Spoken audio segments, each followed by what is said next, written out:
मित्रों, अखंड ज्योति मई 2025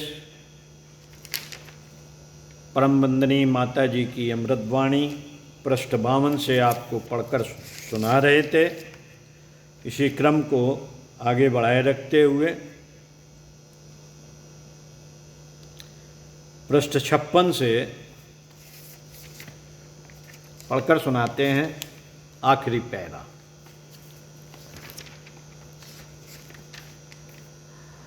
जीवन के देवता को आओ तनिक संवारे। कितना अच्छा गीत है, सुना है आपने? जीवन के देवता को आओ तनिक संवारे। जीवन ही देवता है, जीवन ही देवता है, आओ से संवारे। जीवन के देवता को आओ तनिक संवारे। पिछले वीडियो के क्रम में सुनते हैं पृष्ठ 56 से, हम आपके माता पिता हैं। बेटे, आप पिता को कमाने दीजिए और फिर आप लीजिए। उसकी शक्ति के लिए उन्होंने एकांतवास लिया है, शायद आपको प्रणाम न मिले। यह कह नहीं सकती बेटे, आपका सौभाग्य है। किसी को बुला लें तो बुला लें, लेकिन आगे आपको किसी को शायद नहीं भी बुलाएं तो आपकी माँ मौजूद है। जो आप पिता से कह सकते हैं वही आप माँ से कह सकते हैं।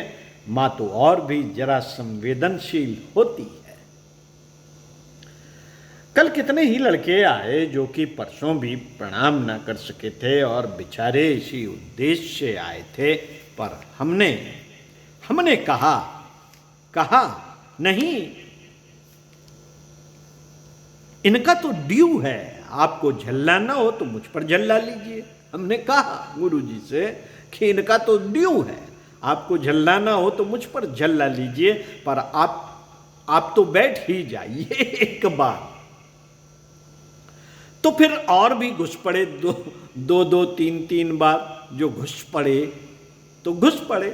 तो बेटे, अभी तुम्हारी माँ मौजूद है, आपका पिता मौजूद है।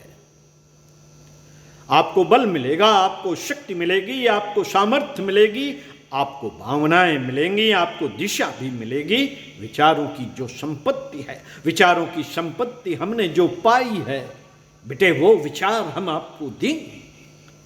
हमने तपश्चर्या से जो सीखा है, जो तप किया है, वो सारे राष्ट्र के लिए किया है, सारे विश्व के लिए किया है। वही तप हम आपको सिखाना चाहते हैं, वही तप हम आपको सिखाना चाहते हैं। तो बेटे, जो तप हमने किया है इसमें से थोड़ा सा हिस्सा तो बैठा लो और तुम भी तपस्वियों की लाइन में खड़े हो जाओ।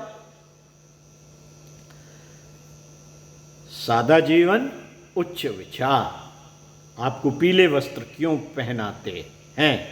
इसलिए पहनाते हैं कि और किसी को देख करके आपके मुंह में पानी ना भर आए, ऐसा न लगे कि यह तो ऐसा टेरी कार्ड पहने और हम तो ऐसे ही सूती पहने फिर रहे हैं। नहीं बेटे, ऐसा ही पहन, पीला ही पहन।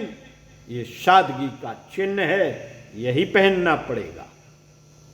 आप अपने घर में यही परपाटी डालिए। फालतू खर्च हम नहीं करेंगे। फालतू खर्च करने से कोई शान है क्या? फालतू खर्च करने में कोई शान है क्या? हम बीवी बच्चों को कस करके रखेंगे। कस करके रखने का मतलब भूखे मारना नहीं, वरन यह अर्थ होता है कि लिमिट में जितना चाहिए उतना ले लीजिए। अंधाधुंध वो तुम्हारे लिए ही खर्च करे और समाज के लिए कुछ नहीं करेंगे। नहीं बेटे, उसके लिए भी करना चाहिए। बेटे, मैं आपसे विदाई के लिए कह रही थी कि आप आज विदा हो रहे हैं। कैसे कैसे आप कष्ट उठा करके इतनी दूर से आए, हम नहीं जानते। आपकी भावनाओं की हम इज्जत करते हैं, हम कसते तो हैं, कई बार कड़वी बात भी कह देते हैं, गुरु जी ने भी कई बार कहा है।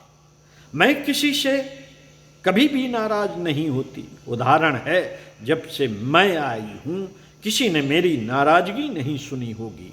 नाराज होना मुझसे आता ही नहीं, पर कभी किसी आवेश में मैंने कुछ कह भी दिया होगा तो आप बुरा मत मानना, माँ का अधिकार।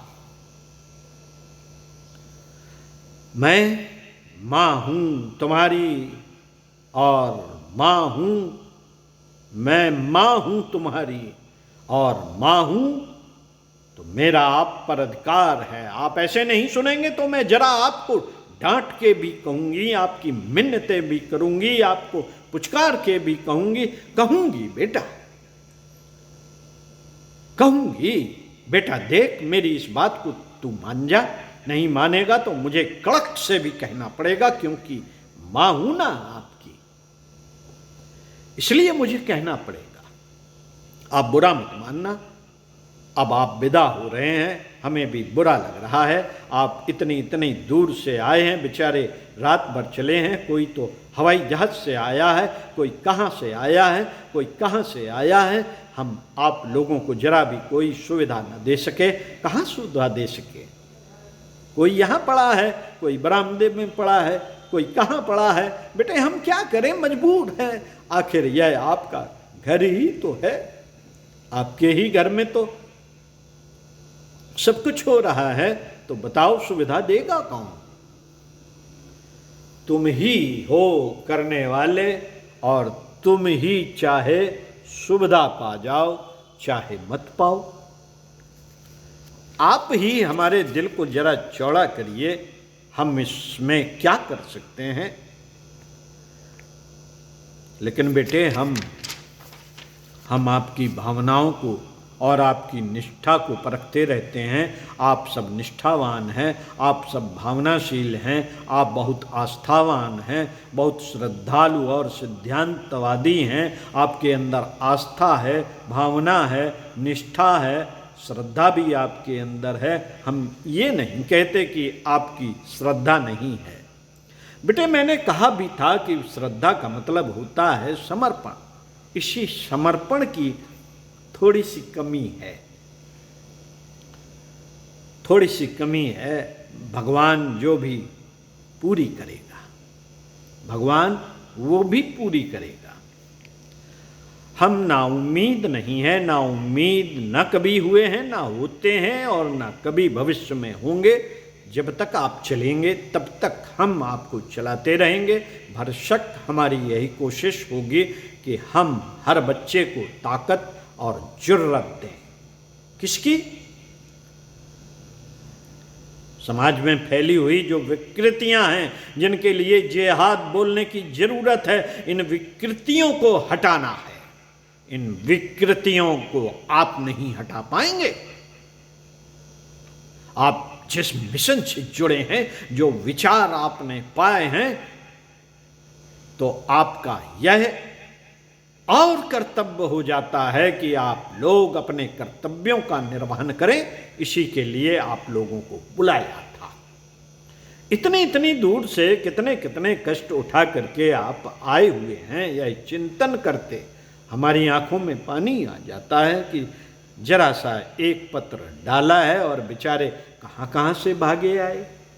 बेटे आप हमारे प्राणों से ज़्यादा प्रिय बच्चे हैं, प्राणों से ज़्यादा प्यारे हैं, पर थोड़ा सा आगे आप चलना, बस यही हमारी उम्मीद है।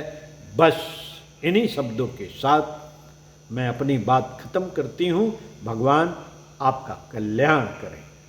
ओम शांति। साथियों, महाशताब्दी वर्ष पे परम वंदनीय माता जी की अमृतवाणी हमने सुनी। पुस्तक अखंड ज्योति, मई 2025, पृष्ठ 52 से। साथियों, ये अखंड ज्योति है जिसकी शताब्दी वर्ष 2026 में मनाया जाना है। ये पत्रिका आप तक होनी चाहिए। ये पत्रिका आप कहीं से भी मंगाएं, लेकिन ये पत्रिका आपके घर का एक अभिन्न अंग होना चाहिए और पढ़ने की आदत विकसित करनी चाहिए। ये हमारे चिंतन को परिष्कृत करेगी, हमारे जीवन को अच्छा बनाएगी, हमारे व्यक्तित्व को परिवार के निर्माण में, व्यक्ति निर्माण में, परिवार निर्माण में, युग निर्माण में सहायक सिद्ध होगी। आप भी एक ज्योति बन जाइए। इन्हीं शब्दों के साथ प्रणाम। ओम